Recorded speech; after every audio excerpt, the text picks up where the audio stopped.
right. Welcome back to another episode of my movie review series, episode 316. Now, last week I said that Kevin Costner is going to protect Whitney Houston. Yeah, man. The Bodyguard. Yes.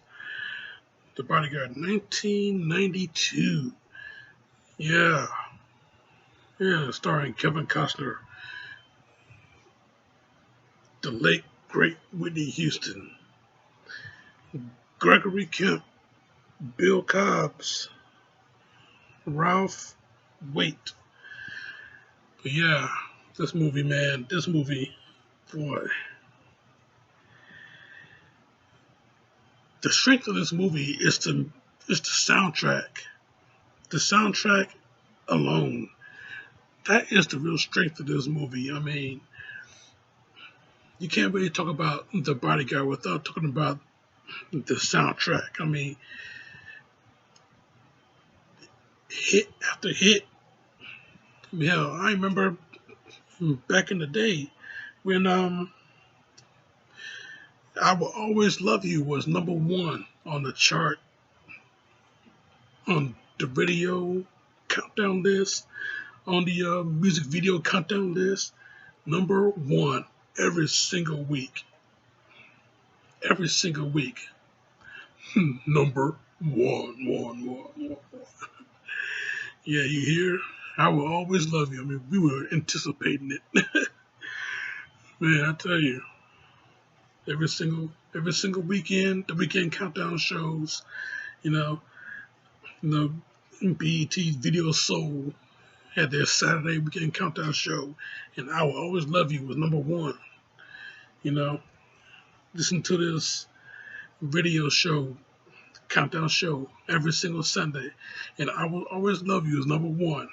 Man, yeah, the strength of this movie was the soundtrack alone, but the movie itself, really, really good, really good love story. I mean, a romantic thriller. It's called. It's referred to as. But yeah, you know, Secret Service, a former Secret Service agent is hired by this beautiful Academy Award nominated actress who is also a huge singing sensation. You know, she hires this guy because she got some stalker issues that she wasn't fully well aware of. You know, stalker notes here and there. You know, she wasn't aware of that, but once it was brought to her attention, and then once it really came straight ahead when she got a threatening phone call, then yeah, she started to realize the seriousness of this whole situation. So yeah, but but while all of that was going on, she see this she see this new bodyguard that she got, and man, you can tell the second she saw this cat, you can tell she had eyes for him. You can tell, man. Just look at her. When she got up and turned around and saw him, man, she was fixated. And she had eyes for him, even though she didn't make it too obvious. For us, us the viewing audience, it was pretty obvious, But yeah, man.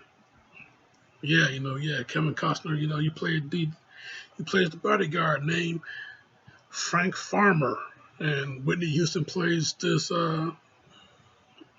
character named Rachel Marin. And yeah, you know, uh, things start off a little bit rocky, but then they start to grow close, grow close together, and then she awkwardly, but she asks him out on a date, and he obliged. So they went to see this old Japanese film called Yojimbo,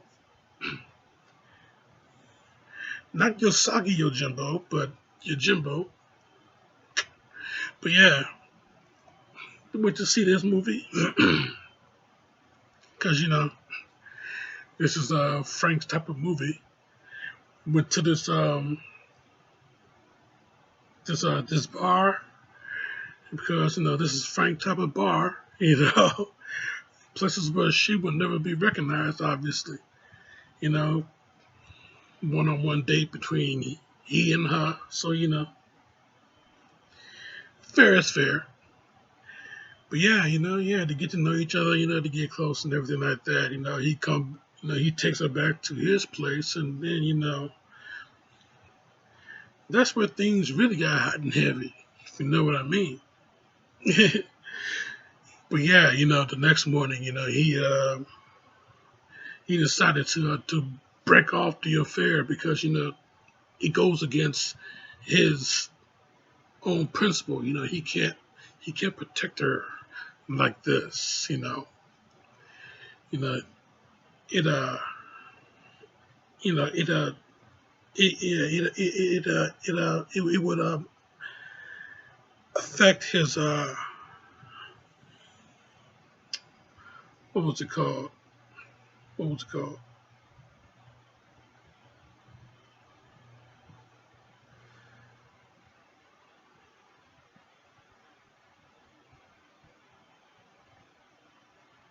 If realizing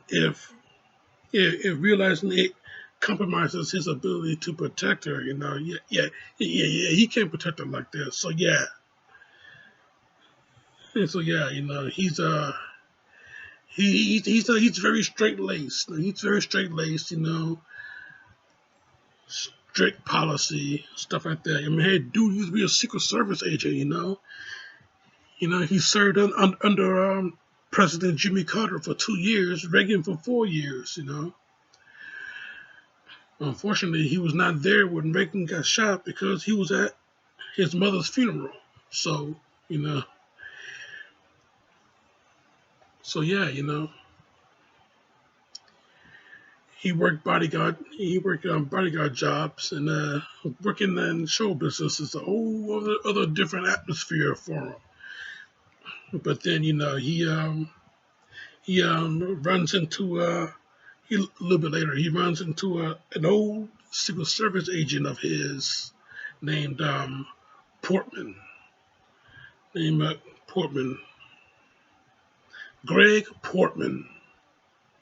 He runs into that cat.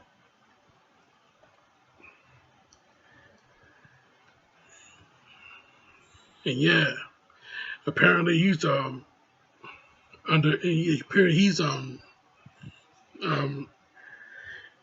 the same type of business, the bodyguard business. He's no longer Secret Service, so he's in the same type of bodyguard business. And we'll be seeing that. We'll be seeing a little bit of that cat a little bit. We'll seeing that cat a little bit later. But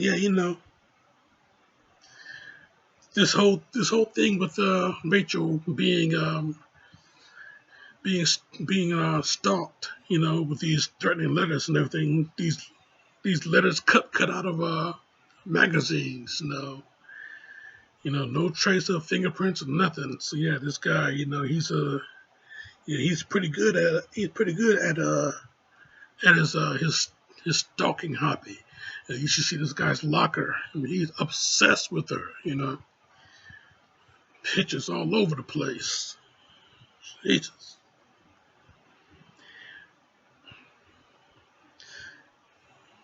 So when they go on the out of town a bit, I guess you could say, to the a remote cabin where Frank's daddy lives. You know, I guess you could say in a way they're going into hiding. In a way, going where the Frank's daddy used to live, or, where Frank's daddy lives. You know, but hey, funny enough that the uh, the hitman, not only Rachel is being stalked, but she's being followed by this professional hitman, and that is the real threat throughout this whole thing. You know, so yeah. Not only that, the hitman followed them there, and you know, with Rachel's son, he was on this small motorboat. He was about to take a little bit of a trip. Frank, he knocked the boy out the motorboat, brought him back to shore, and without knowing, the boat explodes. I mean, hell, these guys, they're not safe anywhere. Hell, to stay for one more night. But then later on that night, Rachel's sister drunkenly confesses to Frank that, she did not know who was sending these letters, but she was the one that hired somebody to kill her own sister. She hired a hitman to kill her own sister because she is just extremely jealous of her. Wow. Extremely jealous of your own sister, your own little sister.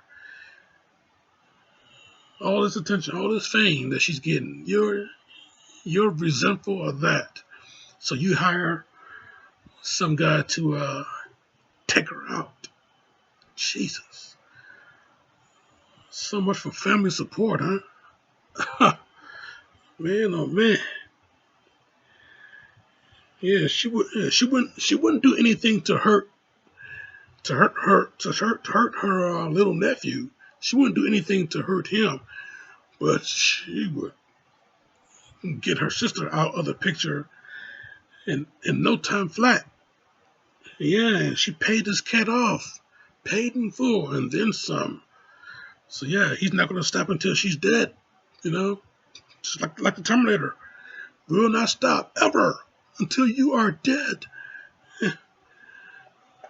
Yeah. So yeah, later on, the hitman, he comes to the cabin, try to make his move, but unfortunately he got Rachel's sister instead. Frank, he chases him out the cabin into the woods, listen to the sounds of footprints because it's snowing outside. So listen to the sounds of footprints, fires his gun, misses a couple of times, but he was close. He was close. Listen to those footprints. He was close in getting them, but the bastard got away. So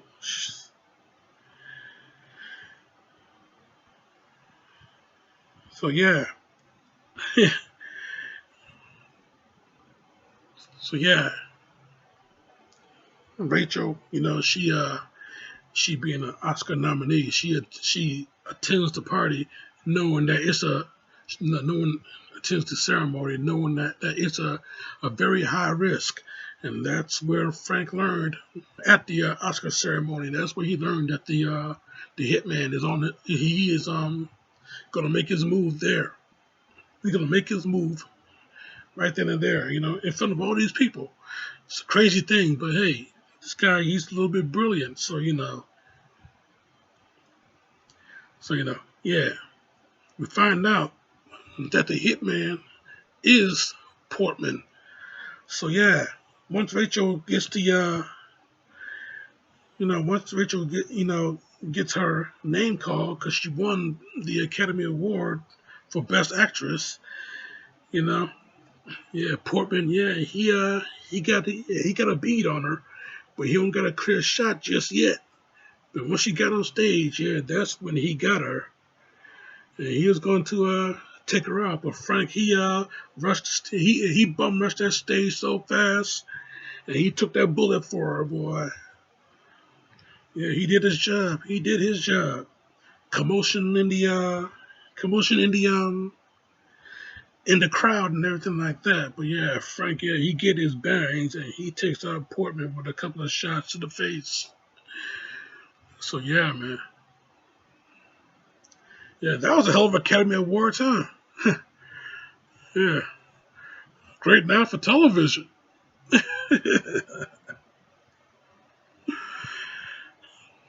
Yeah.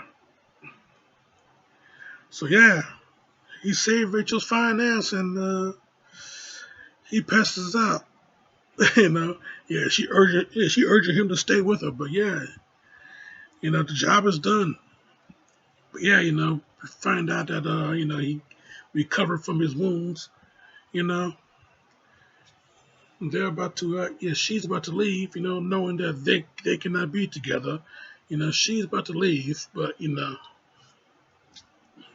she couldn't go just yet without getting that one last passionate kiss. So yeah, you know, this movie, pretty good love story. I'll tell you that. Pretty good love story.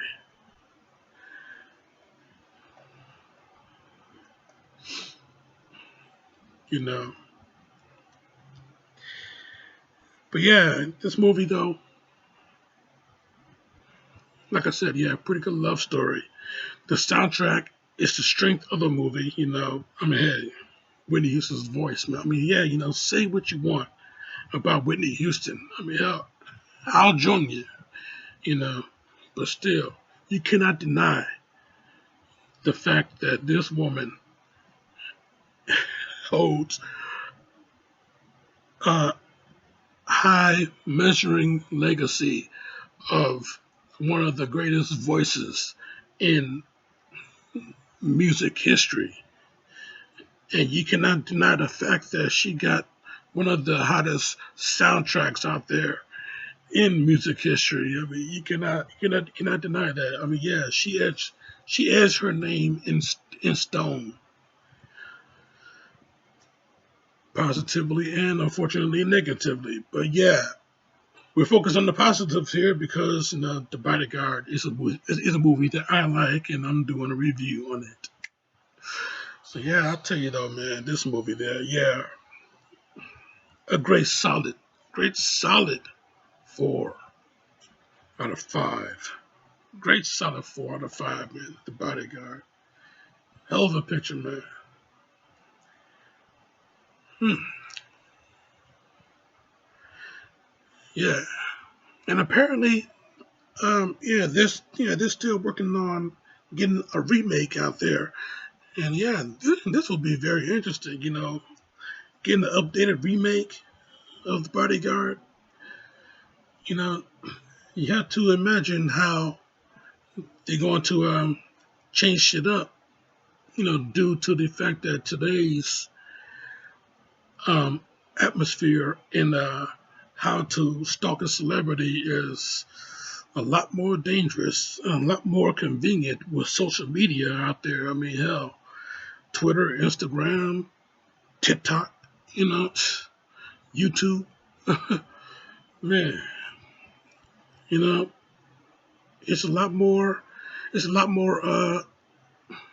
It's a lot more convenient. It's a lot more dangerous to stalk a celebrity. But yeah, whew, a lot more dangerous, a lot more scary. That's for damn sure. Ooh, a lot more scary. But yeah, yeah. How to get a bodyguard to handle that particular situation. So yeah, once they really get the remake off the ground, hell, I'm going to be looking. I'm going to be looking out for that shit. Really looking out for it. But yeah, anyway, yeah, this movie, a good solid 4 out of 5. That's my review, Jack, and I'm sticking to it. Now, now next week, we're going to go from one musical sensation to another musical sensation. A group of girls that had the best year of their careers, you know, 2 top hit albums and one crazy ass movie on the strength of those 2 top hit albums. Yeah, 5 girls with 5 different type of names. And man, we know all of them. Yeah, very spicy next week it's gonna be. Check out my other shit right here. Subscribe to me right here. But in the meantime, in between time, Jack, this show is off.